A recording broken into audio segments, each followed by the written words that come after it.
ప్రతి ఒక్కరికి చెప్తున్నాను, ఆలోచించండి. గొప్పల కోసం పూజలు చేయవకండి.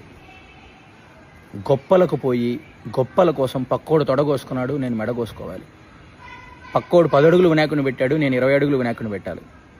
పక్కోడు 10 అడుగులు అమ్మవారిని పెట్టాడు, నేను అంతకన్నా ఇంకా గ్రాండ్గా టెంపుల్ డెకరేషన్ లాగా పెట్టి అమ్మవారిని 10 రోజులు పెట్టుకొని చక్కగా పూజ చేసుకోవాలి.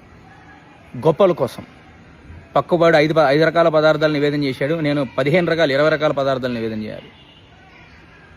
పోటీయా? గొప్పల కోసం ఆ పూజలు చేసేది భక్తితో చేయాలి, శ్రద్ధతో చేయాలి. భగవంతుడికి కావాల్సింది బంగారు పుష్పాలు లేకపోతే గొప్పగా చేయడం అవి కాదు.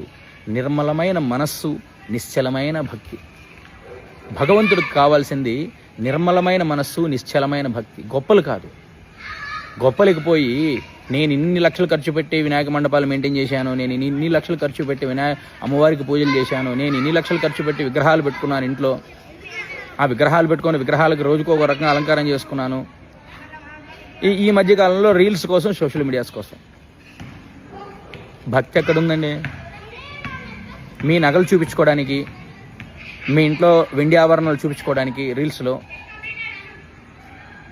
మీ ఇంట్లో వెండి దేవుడి సెట్లు చూపించుకోవడానికి, మా దగ్గర ఇవి ఉన్నాయి, యూనిక్ సెట్స్, యాంటిక్ ఉన్నాయి, ఇన్ని విగ్రహాలు ఉన్నాయి, ఇవన్నీ చూపించుకోవడానికి గొప్పల కోసం పూజలు చేస్తున్నారంటే నాకు అర్థం కాదు. ఈ మధ్య అసలు కొంచెమైనా బుర్ర పనిచేస్తుందా మీకు? అసలు భగవంతుడికి కావాల్సింది నిర్మలమైన మనస్సు, నిశ్చలమైన భక్తి. ఆ నిర్మలమైన మనస్సు, నిశ్చలమైన భక్తితో అష్టోత్తరం చదువుకుంటా కుంకుమార్చన చేస్తే చాలు, ఇంకేం అవసరం లేదు. మీరు పంచభక్ష ప్రమాణాలు నివేదన చేయాల్సిన అవసరం లేదు.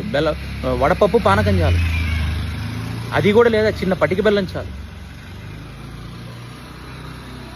ఎక్కడా కూడా ఇంత హంగామాగా ఇన్ని పదార్థాలు పెట్టాలి, ఇంత బంగారు పువ్వులే పెట్టాలి, వెండివే వాడాలి, ఇవన్నీ ఎక్కడా చెప్పబడలేదమ్మా.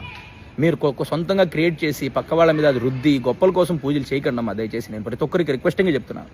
మండపాలైనా సరే, హోమాలైనా సరే, ఏదైనా సరే గొప్పల కోసం మాత్రం చేయకండి. నిర్మలమైన మనస్సు, నిశ్చలమైన భక్తితో చేయండి. అమ్మవారు ఇంకా అనుగ్రహిస్తుంది మిమ్మల్ని.